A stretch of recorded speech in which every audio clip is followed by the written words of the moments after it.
Hello everyone. आज हम लोग मॉड्यूल नंबर 3 का लेक्चर नंबर 2 देखने वाले हैं, बायोलॉजी। ठीक है। आई होप आप पीछे का लेक्चर देखे होंगे। ठीक है। तो यहाँ से स्टार्ट करते हैं। हम लोग कल पढ़ के आए थे। एक सेकेंड, जो आपका क्वेश्चन देखिए, ये जो टॉपिक चल रहा है ना, मेंडल्स लॉ चल रहा है। ठीक है। तो मेंडल्स लॉ में हम लोग 3 तरह के लॉ देखे थे, और जो आपका क्वेश्चन भी पूछा गया था, इसी के ऊपर क्वेश्चन पूछा गया था। और क्वेश्चन क्या पूछा गया था? Mendel's law of inheritance. तो मेंडल्स लॉ ऑफ इनहेरिटेंस को एक्सप्लेन करने का कहा था। तो उसमें 3 तरह के लॉ आते हैं। पहला आते हैं लॉ ऑफ डोमिनेंस, जो कल कवर किए थे, कल के लेक्चर देखे होंगे। तो कल थोड़ा सा जल्दी जल्दी कर दिए थे, तबीयत खराब लग रहा था। तो आई होप थोड़ा बहुत एडजस्ट कर लीजिएगा, 1-2 बार देख लीजिएगा, समझ में आ जाएगा। लेकिन फिर भी अच्छे से क्लियर किए थे। ठीक है। और आज का लेक्चर है लॉ ऑफ सेग्रीग्रेशन। ठीक है। आज का लेक्चर सेकेंड लॉ में हम लोग पढ़ेंगे लॉ ऑफ सेग्रीग्रेशन। और थर्ड लॉ में देखेंगे हम लोग लॉ ऑफ इंडिपेंडेंट असॉर्टमेंट। तो ये जो आपका टॉपिक पूछा गया था बाबू, मेंडल्स लॉ ऑफ इनहेरिटेंस के बारे में, तो वहाँ एक्सप्लेन करने बोलेगा। तो ये तीनों लॉ को, law of dominance, law of segregation और लॉ ऑफ इंडिपेंडेंट असॉर्टमेंट, तीनों टॉपिक को आपको क्लियर करना पड़ेगा, लिखना पड़ेगा, बताना पड़ेगा। ठीक है।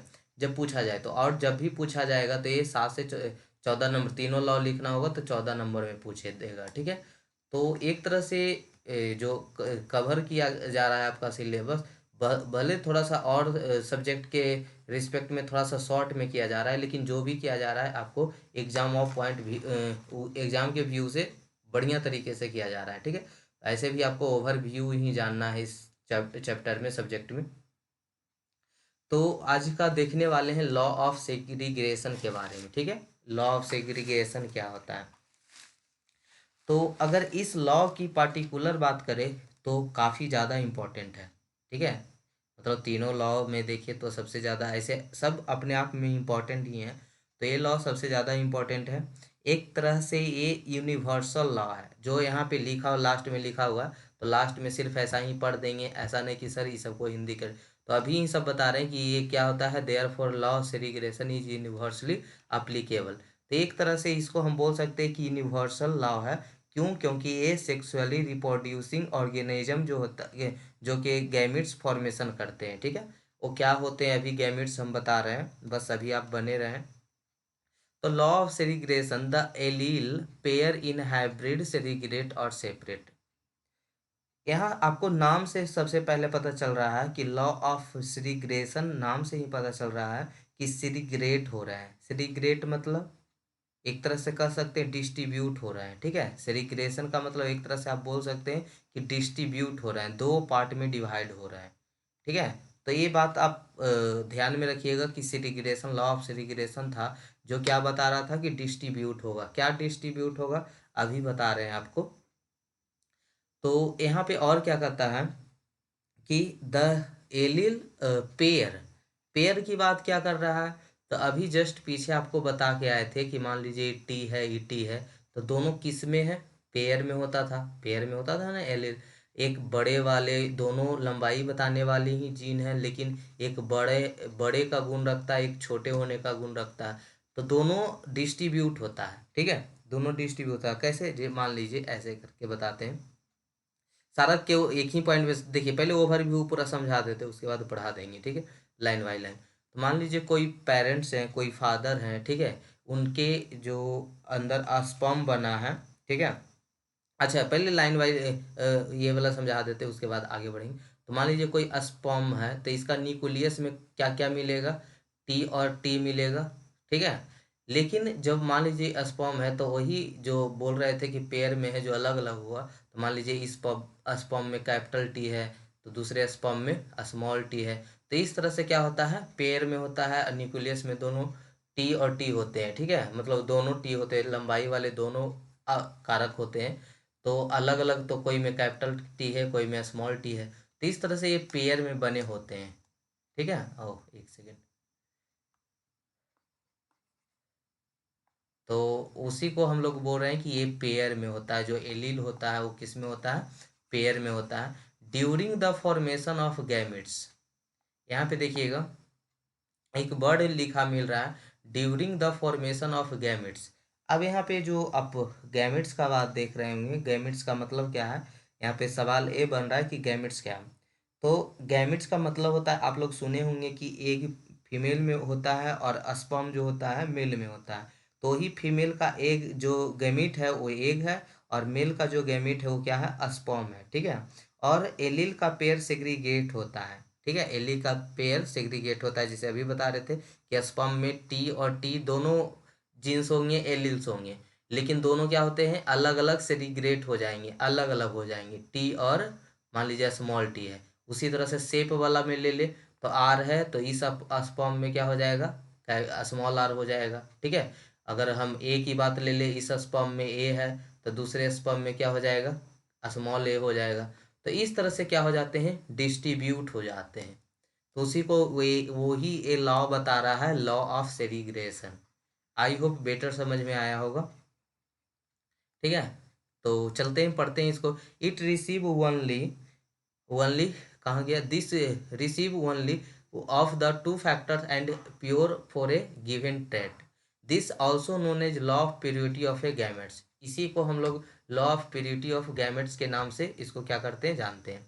यहाँ पे टी और टी जो है, reappearance of recessive trait in F2 generation prove the law. तो बाबू यहाँ पे देखना ये था आपको कि जो ये लॉ ऑफ सेग्रीगेशन है वो किस पे प्रूव किया गया, किस किस बेसिस पे प्रूव किया गया। तो यहाँ पे जो फॉर्मेशन बन रहा था आपका टी और स्मॉल टी का, टी और टी का, ठीक है, इसी पे इसको प्रूव किया गया। कब, जब सेकेंड जनरेशन बनाया गया। एक आगे एग्जांपल देंगे जब थर्ड लॉ पढ़ाएंगे, तो वहाँ पे एक एग्जांपल देंगे, तो इस लॉ के ये जो यहाँ पे जनरेशन फर्स्ट जनरेशन सेकेंड में कैसे चेंज होता है, तो वहाँ पे आपको दिखा रहे हैं, ठीक है। तो आगे बढ़ते हैं, इस टॉपिक को आगे लेकर चलते हैं। All sexually reproducing organism are diploid two n and gametes are haploid n, this law applicable for all organism. ये सभी ऑर्गेनिज्म, ऐसा नहीं कि सिर्फ ह्यूमन्स बॉडी के लिए है, ये प्लांट्स के लिए, एनिमल्स के लिए, ठीक है, सभी जगह applicable a law. Therefore law of segregation is universally applicable, ठीक है बाबू। तो यहाँ तक ये लॉ ऑफ सेग्रीगेशन बताया। अब हम लोग चलते हैं लॉ ऑफ इंडिपेंडेंट असॉर्टमेंट के बारे में। तो लॉ ऑफ इंडिपेंडेंट असॉर्टमेंट को अगर समझाना चाहे तो सबसे पहले यहाँ पे जो बेसिस होता है, जो लॉ है इसका, डी हाइब्रिड क्रॉस का है, ठीक है। This law is based on the D hybrid cross. अब ये डी हाइब्रिड क्रॉस है क्या, अगर हम लोग, जैसे कि आप जानते होंगे मेंडल्स लॉ जो दिए थे, मेंडल्स थे जो 2 पी के दाने के, मटर के दाने को लेकर वहाँ पे कुछ एक्सपेरिमेंट किया था। उस एक्सपेरिमेंट में आप लोग देखे होंगे कि एक मटर को लेते हैं, ठीक है, जो राउंड शेप में है, दूसरा मटर जो लेते हैं वो रिंकल टाइप में है, झुर्रीदार है, ठीक है। और दो, जो पहला मटर था जो सर्कुलर था वो पीले कलर का था, और ये क्या था, हरे कलर का था। तो फर्स्ट जनरेशन में ये दोनों को जब क्रॉस करवाया गया तो यहाँ पे राउंड सर्कल ही मिला और पीला ही मिला, मतलब गोल वाले मटर मिला और पीले कलर वाला ही मटर बना। लेकिन जब ये इसको बोल रहे हैं, देखिए पहला क्या क्या, पहले तो एक्सपेरिमेंट किए, पहले पीला वाला राउंड मटर लिए, फिर रिंकल्ड लिए, हरे वाला मटर लिए, दोनों को क्रॉस करवाया गया। जब दोनों को क्रॉस करवाया गया तो इसको हम बोल रहे हैं फर्स्ट जनरेशन, इसको बोल रहे हैं फर्स्ट जनरेशन। फर्स्ट जनरेशन में क्या होता है कि आपका राउंड शेप का ही और येलो कलर का ही मटर मिलता है। जब वो मेंडल्स लॉ इस पे एक्सपेरिमेंट कर रहे थे तो मिला था। अब उसी को हम जब सेकेंड जनरेशन में जाते हैं, सेकेंड जनरेशन में, तो जितने भी ये राउंड शेप का मटर था सबको आपस में क्रॉस करवाया गया।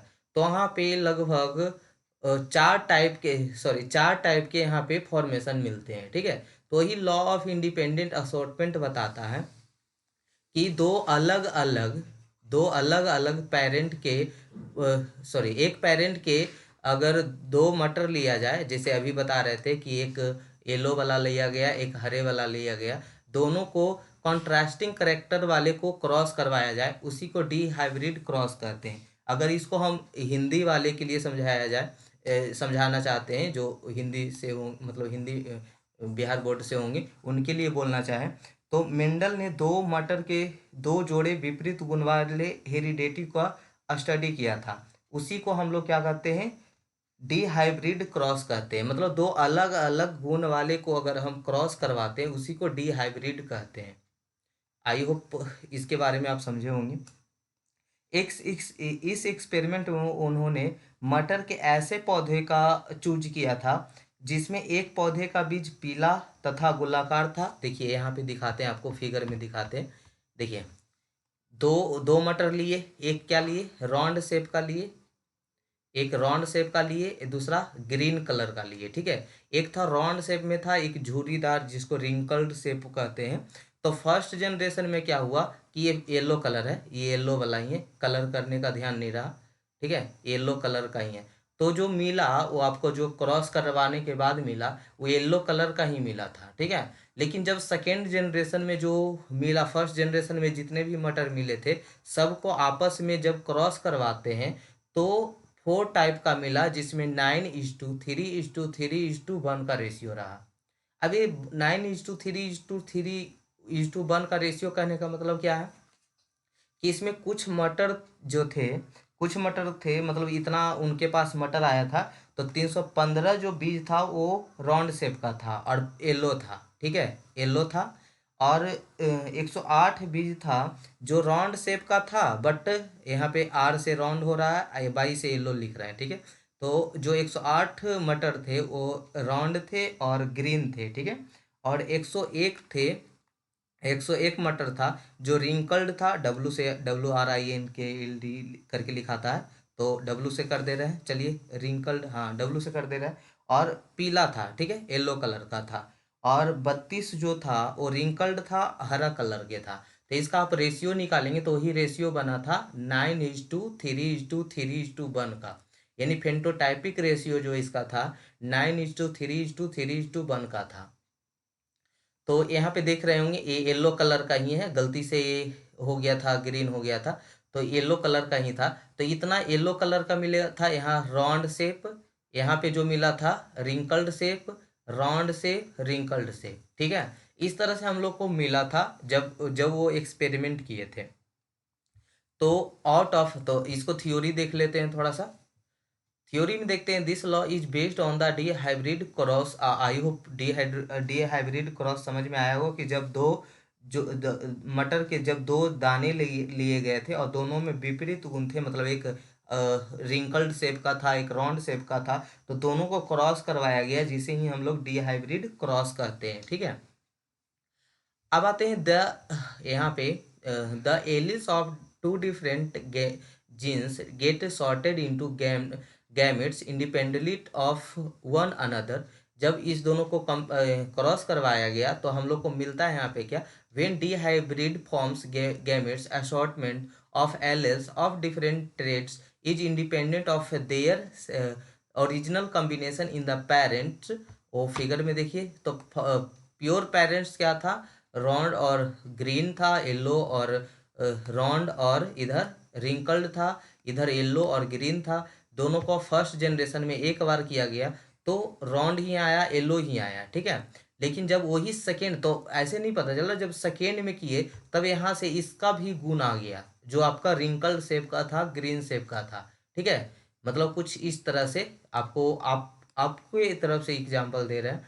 मतलब आप मटर लिए, ठीक है, आपको एग्जाम्पल करने के लिए दिए, एक सेकेंड, आपको कुछ एक्सपेरिमेंट करने के लिए दिए, एक पीला वाला मटर आता है, एक हरा वाला मटर आता है। तो आपको पीला वाला मटर और हरा मटर वाला को क्रॉस करवाए आप, तो आपको मिला पीला वाला मटर ही राउंड शेप में मिला।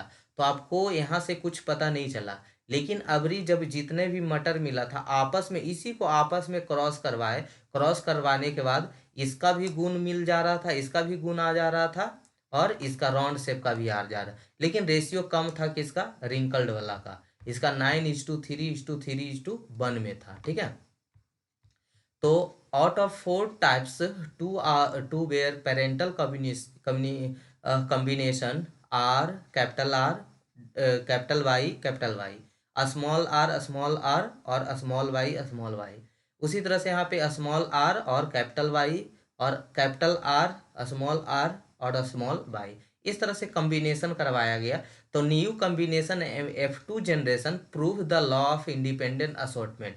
तो जो प्रूव किया वो कौन सा जनरेशन किया, F2 जनरेशन में जाके प्रूव किया कि यहाँ पे लॉ ऑफ इंडिपेंडेंट असॉर्टमेंट है। The law of independent assortment is applicable only for those traits which are different chromosome, जिसमें अलग अलग क्रोमोसोम थे उसी के लिए क्या रहा, ये एप्लीकेबल रहा। और इसको हम लोग यूनिवर्सल लॉ पे नहीं किए, ठीक है, मतलब law of independent assortment not applicable universal law. तो यूनिवर्सल लॉ में सिर्फ कौन सा रहा, लॉ ऑफ सेग्रीगेशन, ठीक है, जिसमें एक गैमेट्स में जो एलील थे वो अलग अलग डिस्ट्रीब्यूट हो रहे थे, ठीक है, अलग अलग डिस्ट्रीब्यूट हो रहे थे। तो यही तीनों अगर आपको मेंडल्स इनहेरिटेंस लॉ के बारे में पूछे तो इसी तीनों लॉ को क्या कर देना, डिस्क्राइब कर देना है। और बाकी अभी भी बोल रहे हैं कि आपको बस फोकस करना है अपने सब्जेक्ट पे। ये जैसे आपका फर्स्ट सेमेस्टर में आपका फिजिक्स था, सेकेंड सेमेस्टर में केमिस्ट्री था, थर्ड सेमेस्टर में आपका बायोलॉजी है। तो बायोलॉजी का कोई काम आने वाला नहीं है आपके फील्ड में। आप सिविल से हैं, ठीक है, मैकेनिकल से होंगे, आपके फील्ड में सिविल से कोई बायोलॉजी से कोई भी क्वेश्चन आगे चलकर आने वाला नहीं है। बस आपको ओवरव्यू हर फील्ड में आपको, आप इंजीनियर्स हैं, आपको हर फील्ड में थोड़ा नॉलेज होना चाहिए, उसके लिए आपको इसमें क्या कर दिया जाता है, थोड़ा सा दे दिया गया है, ठीक है। तो बस ओवरव्यू लेना, हर चीज़ का मीनिंग जानना है कि ऐसा नहीं कि आपको कोई पूछे कि बायोलॉजी से रिलेटेड कुछ भी सवाल तो आप थोड़ा बहुत हाँ ना मिला सकते, ठीक है। बाकी इसीलिए इसका शॉर्ट वीडियो ले रहे हैं क्योंकि देखिए इसको चाहते तो इसको थोड़ा सा मतलब सिलेबस को ज़्यादा बढ़ा चढ़ा के भी बता सकते थे, लेकिन यहाँ पे आपके पास 8 सब्जेक्ट है, उसमें एक ऐसा सब्जेक्ट है इंट्रोडक्शन टू सिविल इंजीनियरिंग जिसमें 18 सब्जेक्ट है। यानी ऐसा आप नहीं बोल सकते कि अभी आपको 8 सब्जेक्ट पढ़ना है, अभी 18 8 26 सब्जेक्ट आपको पढ़ना है, ठीक है, और एक इंटर्नशिप भी करना है। तो उतना डिटेल में चलने की कोई ज़रूरत नहीं है, जितना हो रहा है काफ़ी है, ठीक है। तो एक दो लेक्चर और होगा मॉड्यूल 3 का, ठीक है। तो ठीक है बाबू, थैंक यू सो मच यहाँ तक बने रहने के लिए, और हम लोग नेक्स्ट क्लास में देखेंगे, ठीक है, आगे।